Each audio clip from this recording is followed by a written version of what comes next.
أسباب ربما ارتفاع السمنة عند المرأة الجزائرية؟ يعني à quel moment نقدروا نقولوا أنه المرأة elle est obèse؟ La femme algérienne, المرأة الجزائرية, elle est de plus en plus obèse. À partir de quel moment on peut dire que c'est à l'IHSAB, l'IMC, l'indice de masse corporelle, qui est supérieur quand il commence à être à partir de 26, c'est un surpoids. À partir de 29, on peut parler d'obésité. هذه السمنة عندها وعلاش عندنا السمنة parce que d'abord عندنا la transition économique, c'est-à-dire que زمان كنا ناكلوا في الدار، كنا نمشيو باش نروحوا للمسيد، كنا نمشيو باش نروحوا للخدمة. لا maintenant عندنا السيارة وعندنا surtout الأكل الخفيف dans les fast food etc. وعندنا بزاف كي زمان كان عندنا غير قرعه واحده تاع الكازوز وما عندناش بزاف هادو on n'avait pas autant de choix. Là maintenant on a beaucoup trop de choix et le taux de sucre dans les boissons est trop élevé ou les yaourts etc. et donc السمنه هذه تبدا من الصغر دركا. Malheureusement زمان ولادنا ما كانوش il y avait pas un problème d'obésité parce qu'ils allaient يروحوا للمسيد à pied, ils mangeaient à la maison à 12 يفطروا في الدار ياخذوا le goûter في الدار et tout ça c'était des produits sains.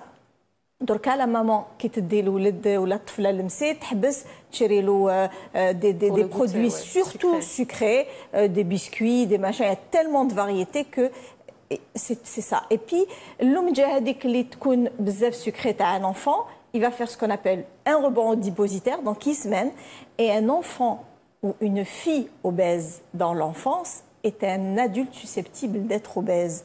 Donc ça commence dès l'enfance. Et ensuite, tout ce qui est hormonal chez la femme, etc. On a aussi, il faut croire que l'environnement, il y a un environnement qui est pas aussi sain qu'avant. Donc on a ce qu'on appelle des perturbateurs hormonaux, qui sont les colorants, les conservateurs, le sucre, les ondes. Tout ça, ça perturbe les hormones. Et d'ailleurs, on se rend compte que des kystes de l'ovaire, endométriose, et tout ça, c'est un peu la conséquence de cet environnement qui est un peu toxique et qui stimule un petit peu les hormones de la femme. Et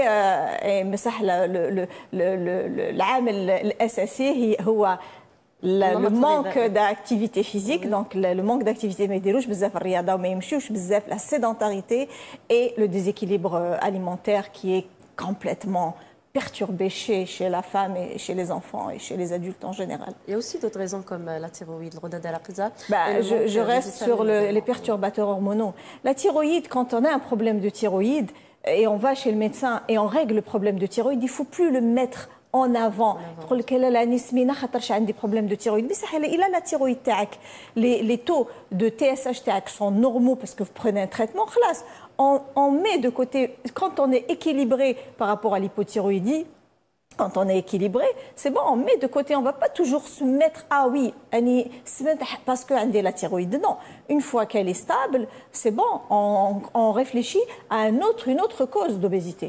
Très bien. Certaines femmes entament un régime strict, qui est strict, elles se privent de pratiquement tout. رغم ذلك إلا أنهم يعني يقولوا لك عندنا وزن ثابت, on n'arrive pas à perdre du poids. Ben, je reviens, c'est pour ça que les régimes stricts sont mauvais. Il ne faut jamais faire de régime strict. Il faut manger sainement, apprendre à se réalimenter. Parce qu'on peut bien manger sans se priver, mais choisir les aliments et choisir comment les manger et faire un choix et trier. Mais le régime strict, c'est mauvais. Au fur et à mesure qu'on fait des régimes stricts, on va faire des yo-yo. Quand on fait un régime strict et on perd du poids, on va perdre 10 kilos. On va perdre 10 kilos en un mois. Et on n'a pas fait de sport, on n'a pas fait d'activité physique. Qu'est-ce qu'on va perdre? On va perdre 90% de nos muscles. La conséquence de cette perte de muscles, le métabolisme de base. Le métabolisme de base, c'est l'énergie que produit le corps, l'énergie, الحرارة اللي تخرج في تاع الجسم au repos, c'est-à-dire qui ترقد القلب, qui يخبط le cerveau, l'estomac, etc. Ce métabolisme de base est très important. Si le plus grand, celui qui fait monter le plus le métabolisme de base, كاين اللي يقول لك عودها رقيق عودها خشين, c'est ce métabolisme de base, quand le facteur le plus important باش يطلع le métabolisme de base, c'est les muscles. Parce que c'est eux qui nous donnent plus d'énergie. Si les muscles يروحوا, le métabolisme de base يحبط, au bout de 3 régimes, on ne perdra plus rien.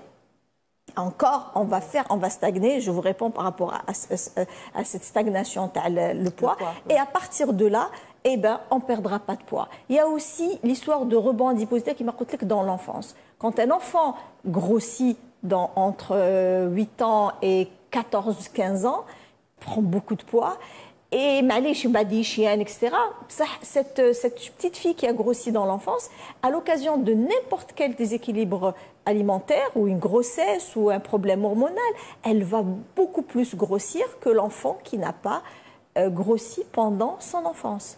Elle a 2 sœurs, واحدة سمانت وحدة ما سمانتش، تشوفي الأخرى تاكل وما تسمنش والأخرى ما تاكل شوية تسمن بالخف. Ça, c'est encore une sorte de métabolisme de base et de repos antipositaire. Très bien. Quand on parle d'obésité, ce n'est pas seulement un complexe physique, il y a أيضا d'autres conséquences, مثلا أمراض القلب، أمراض أخرى. C'est le poids, l'obésité est le point de départ de toutes les pathologies, toutes les spécialités confondues.